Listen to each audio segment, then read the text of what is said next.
The whole critical race theory, in short, I mean, it's a bit more complex than this, but the whole kind of ethos of it is that if you're white, basically you're privileged, white supremacy and all this and all that. Well, there's a new body now that monitors university course standards, and it's encouraging said universities to decolonise their curriculums by incorporating parts of this whole critical race theory. Frank, I couldn't help but notice that you wrote a column about this in the Daily Mail. You called it a catastrophic blow to free speech. Why? Well, the issue is not whether you believe in critical race theory or not. The issue is that universities are meant to be places of academic learning. And if you impose a political doctrine and insist that that should be institutionalized, that all universities must sign up to the decolonization of the curriculum, then what you're saying is that there is no longer a debate. What you really are saying is that universities become a place of indoctrination rather than of studying and discussion and debate. And I know that there are many, many different ways in which people are able to deal with race. Some of them oppose critical race theory, others support it.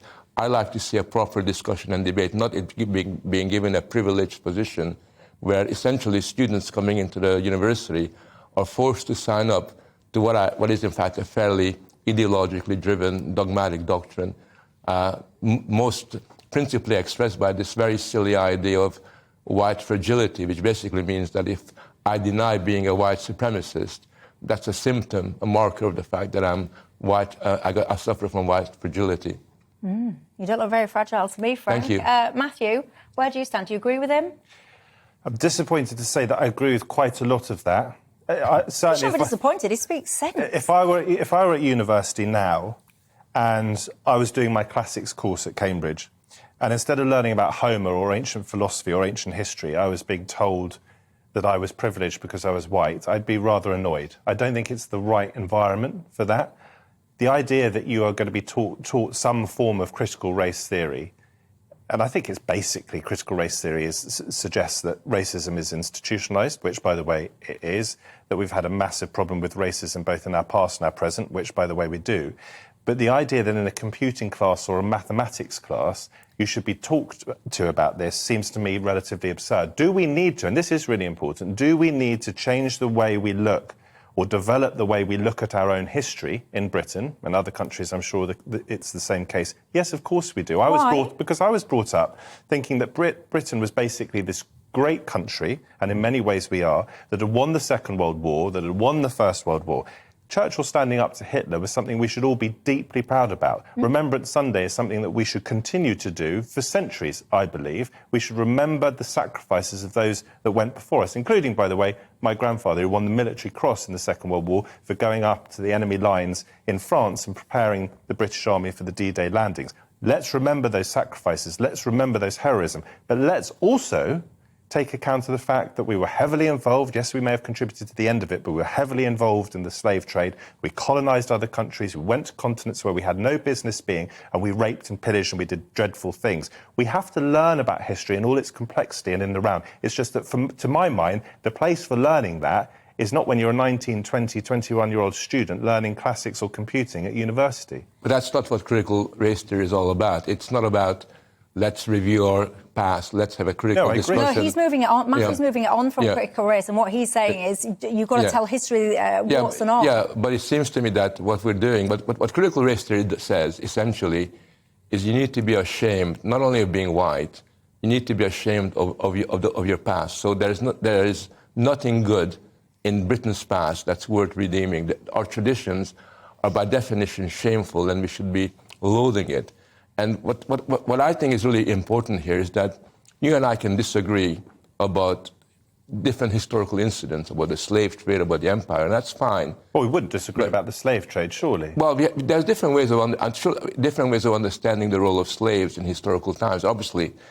There's a whole are you saying that there is any justification whatsoever for the slave trade? You're not listening, Matthew. I'm saying that there are hundreds of books written on the slave trade, and there's a debate going on.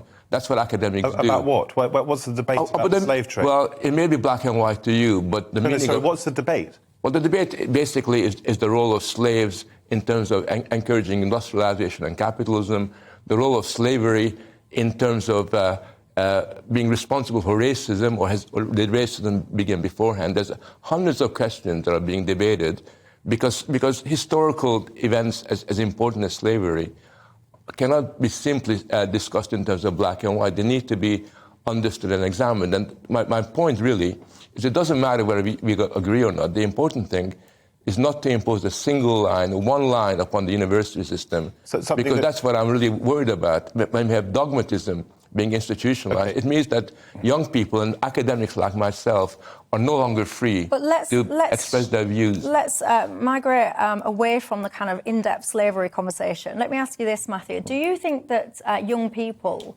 are taught critical thinking?